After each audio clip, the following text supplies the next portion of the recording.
In recent years, we've come to understand that rigid definitions of gender don't always apply.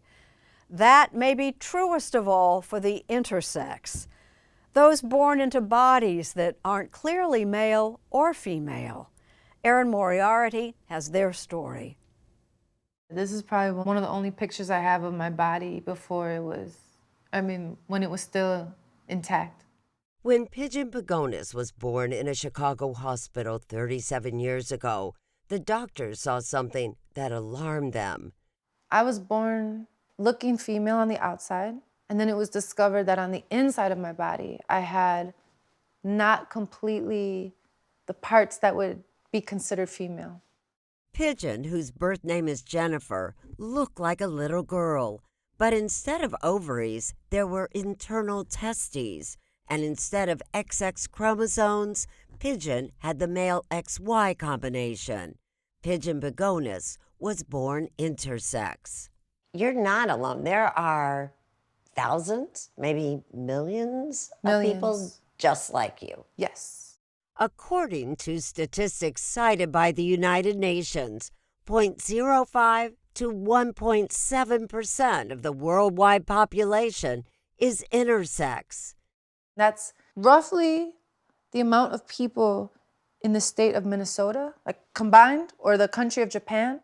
It's common enough that the word appears in the Oxford English Dictionary, defined as a person having external or internal sexual organs that are not clearly male or female. Did anyone use the word intersex with your parents? No, they never did. With them or with me. Instead, doctors followed what had long been the medical practice in this country to make Pigeon look more physically female, and that meant surgeries. At 13 months old, the testes were removed, although that's not, Pigeon says, quite how doctors described it to her parents. They said, oh, your daughter, she has these things called gonads, which are kind of like undeveloped ovaries. And so these undeveloped ovaries will turn cancerous if we leave them in. And so let's just take them out now so that cancer can never happen later in life. There were more surgeries at age 4 and again at age 12 when the preteen was asked to consent to a procedure known as a vaginoplasty. The surgery, which Pigeon says was cosmetic, left scar tissue and pain. My parents were believing what these doctors said, which was, we're going to give your kid the best life possible. Everything's going to be great. And that wasn't the truth. There have always been people with intersex traits, but until recently, the term used to describe them was hermaphrodite from Greek mythology. It's actually a creature, a winged creature, not a person. Elizabeth Reis is a professor at the City University of New York and has written a book about the history of intersex in America. She says those with ambiguous sex characteristics were seen as freakish and often feared. In early America, they really thought of hermaphrodites as monstrous, and that it must have been something, Satan probably had a hand in it. As medical science advanced, she says, and anesthesia became available, doctors began to use surgery to fix what they saw as a disorder. They thought that if people were unsure of their own sex, then they might have romantic inclinations towards the wrong sex. And they really wanted to avoid homosexuality.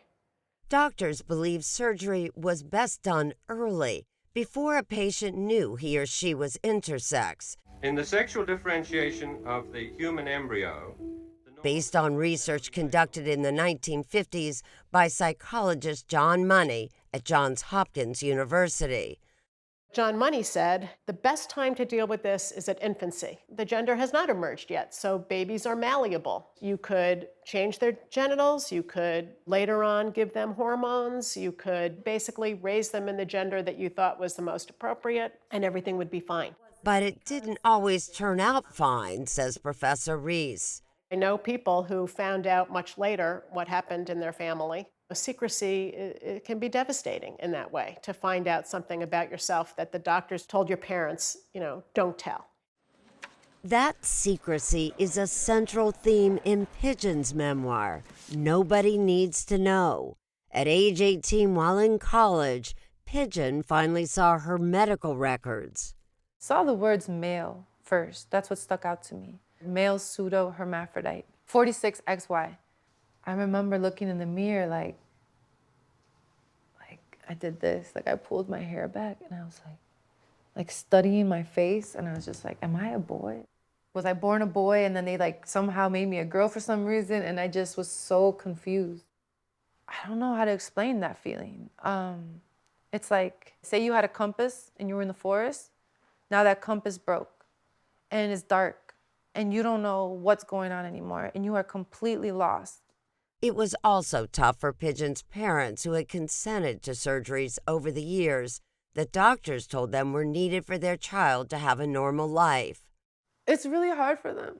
They have to live with thinking they did the right thing, but living with the fact that I've grown up to feel that that wasn't the right thing, but I don't blame them.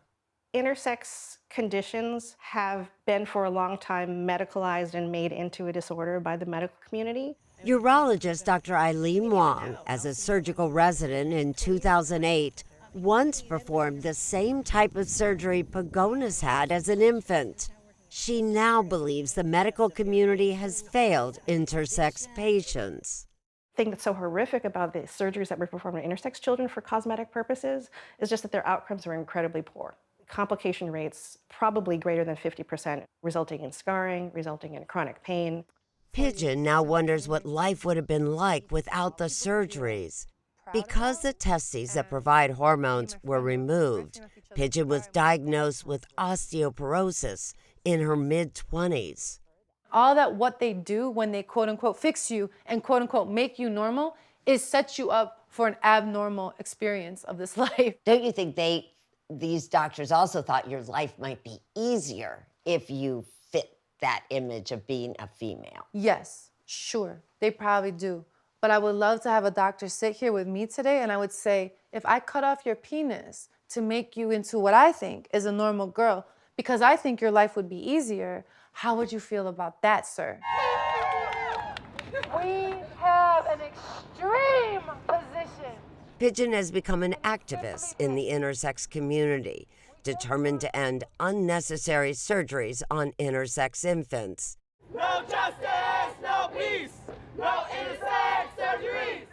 In 2020, the hospital that performed Pigeon surgeries, Lurie Children's in Chicago, issued a statement that said in part, "This approach was harmful and wrong, and we apologize and are truly sorry." So these bills that are being called anti-trans should also, please tell your friends, should also be called anti-intersex. Pidgeon Pagonis is hoping that the word once rarely said aloud will now become part of the conversation. There's a lot of intersex people who identify as a woman or as a man. But me, I'm happy identifying as intersex, and same with my gender. My gender is non-binary.